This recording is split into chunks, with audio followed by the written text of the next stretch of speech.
But the number one problem in black relationships, the role reversal. Our roles are completely reversed. Why? Because this happened in the 1960s. Before 1964, most black marriages were intact. Everything was fine.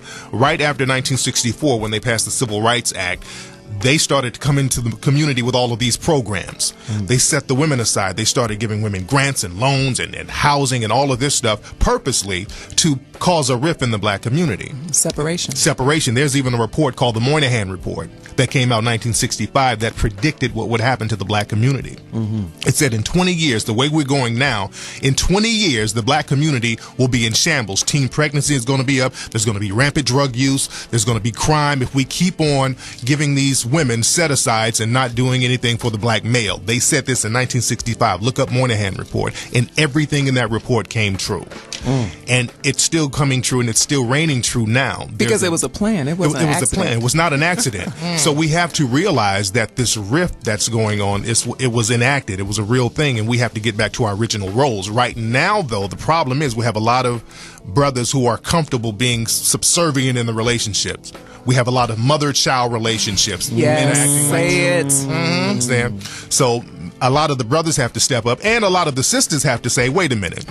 We've been wrong. All this independent woman stuff, we were wrong. So are you saying a woman shouldn't seek to be independent? Because I believe that's where the world is going. The term independent, it's a very androgynous term. It means nothing now. You have women in the housing projects talking about they're independent. Damn. You know what I'm saying? With a Lexus and bootleg cable. And wick. Exactly. So everybody. I got wick cars and all my baby name. I don't need shit. Exactly. Everybody's saying they're independent now. So it's an empty term. It just kind of sounds good. It's like that girl power thing. It sounds good, but when women are abandoned and families keep being systematically separated and abandoned, and the family is separating from the man who was supposed to protect the family, then a different type of woman begins to grow and arise from that condition. We have we have women that the men need to step up. Okay, whoa. Back up a little bit. Back up a little bit. She done drew the line. Hold on now. I'm gonna hit that one back. I gotta hit that one back. I'm riding with her on this one, though. I'm riding with. Go ahead. Let her finish. Because there's a lot of men out there that are calling themselves men, but they are not doing those things that are responsible. I agree. I come from a home you said about the abandonment of the woman. Go deep. I will give you this. I will grant you that there's some dudes that ain't shit. Yes. That have left their families. Yes. There's some dudes that ain't shit that don't date sisters because they was teased by sisters when they was young. They finally got their money and now they don't want to dig. Yeah, there's that. Okay. What do you mean teased by sisters? Dude, there's some dudes. Dennis Rodman, prime example. If Dennis Rodman was a bus driver, he'd have never got no parts of Sister Cooter because he don't fit the mold of his age at his age. Somebody would have gave him some. So not the one he won't though. Not the one I'm not talking about. Not the ones he got. No, exactly. Your sisters don't understand. We'll take Cooter. We'll take it. I'll eat Domino's, but I really prefer gourmet pizza. Now look. All right. Okay, that's why you can't. Say men aren't as selective when it comes to. No, we're not, and that's why you can't screw like we screw. Because anytime a man gets some cooter and it doesn't end in a trip to the clinic, if your milkshake ain't bringing all the brothers to the clinic, or he don't. My milkshake bring all boys to the yard. No, it doesn't. It brings them to the hospital. If that doesn't happen, I don't know how we got here. If that doesn't happen, or if he don't get shot, that's a win. That's a W. You can screw a dude one time and then go, I don't want to talk to you no more. And he's like, hey, all right, that worked out. We're not like y'all. We're a little bit different than y'all in that particular department, but that's not where I was going. What I was saying was that I'm willing to give you those dudes. Are you willing to give me these women? There are some women in family situations that just plain old with they bullshit ran off a good dude.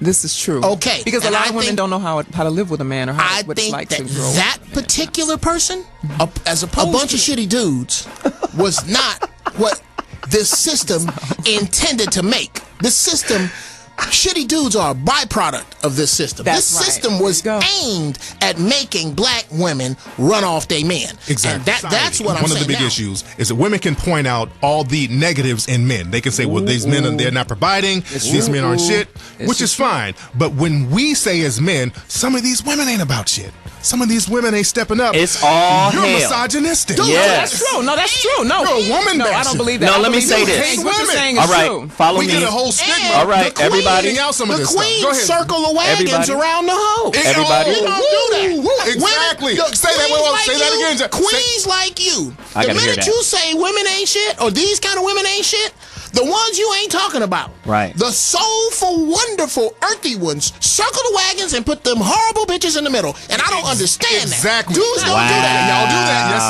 Yes, sisters do that. Okay, listen, we all can't talk at the same Either. time. All right, we all can't talk at the same time. I know this is passionate. Let's bring it down a taste. Finish your point, honey. Well, there are women. Finish your little Montel Williams ass nigga. That's your little point. We got the woman on here. Let her do her Exactly. little Thank you so for all that respect I'm this just saying, morning. let's Thank just bring you. it down a Thanks taste. a lot. But you know what? I think that through race, I just think that there's some people who are at different stages of development. You can look at them and you can judge them any way you want to, and of course, everybody has their own eyes. That's that why a they're lot of gonna look with. HBCUs were created. Right. A lot of black colleges were created by white philanthropists who, one thing, they wanted to keep black people in the South. They didn't want all those black people going to those northern schools. So there was a lot of money from the Rockefellers. Like Spelman University is named after Rockefeller's wife. A lot of folks don't know that. Right. Go deeper. Yes. Please. A lot of these schools were made to keep black people in the workforce. They were trade schools. That's why they have Alabama A&U and A&P and Come on, man. Come on. technology and agriculture. You know what I'm saying? All of those schools. And what pisses me off more is listen, I heard this one dude say, and then I gotta wrap the show. He said the worst thing that can happen to a black man is a really good European education. Yes, indeed. Because it rips the soul of who you are from you. It subordinates you and makes you beholden to the rules and benchmarks Programs of your an ass. oppressor. Yes, indeed. Simple and plain. And I'm tired of niggas thinking they better. And 'Cause those are the real nigga to me.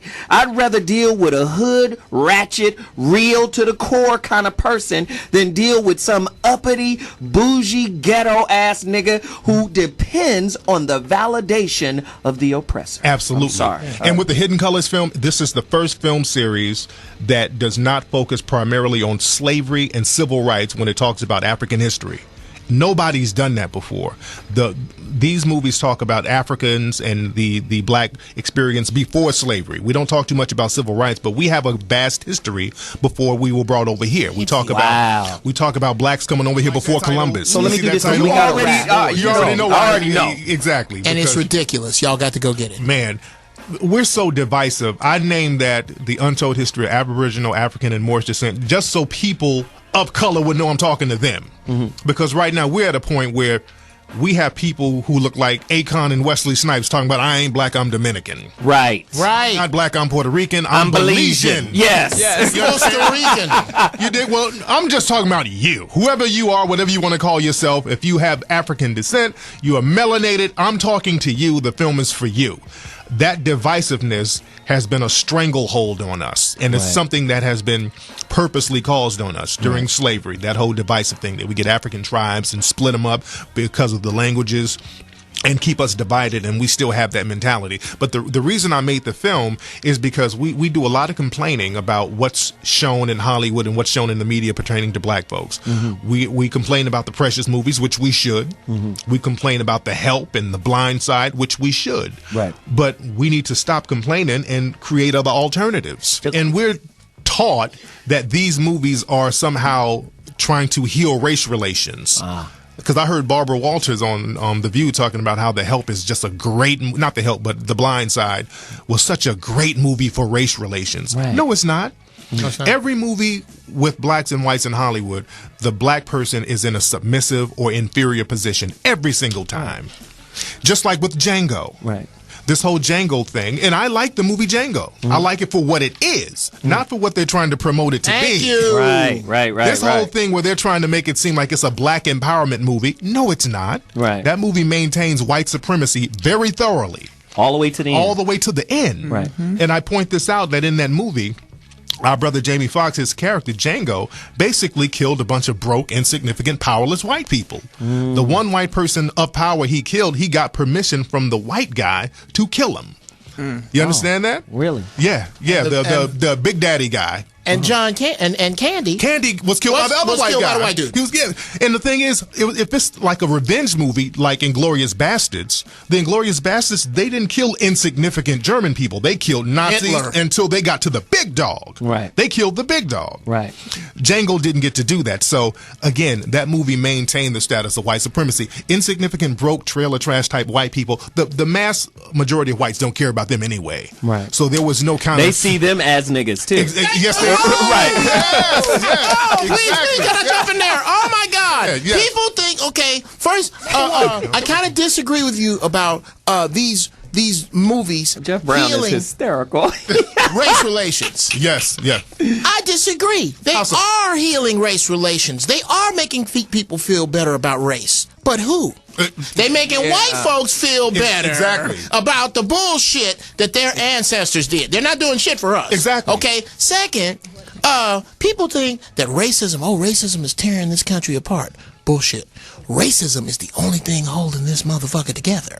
Because I'm gonna tell you what, once regular white people figure out that the elitists have purposely made them think that they have more in common with them than they do with us, it's gonna be smoke in every city. Yeah, it's all about class. Exactly. It's all about class. A And nation here's is the only thing. as strong as its secrets, and we don't have any because all of ours, we put all our secrets and shortcomings to dance music. Clap your ass, bitch. Clap, yeah. There's some shit. Put a stick of butter in your ass and clap it. Yes. What? There's some shit about being Puerto Rican that if you ain't Puerto Rican, You just don't ain't gonna know. Or Jewish or any other race.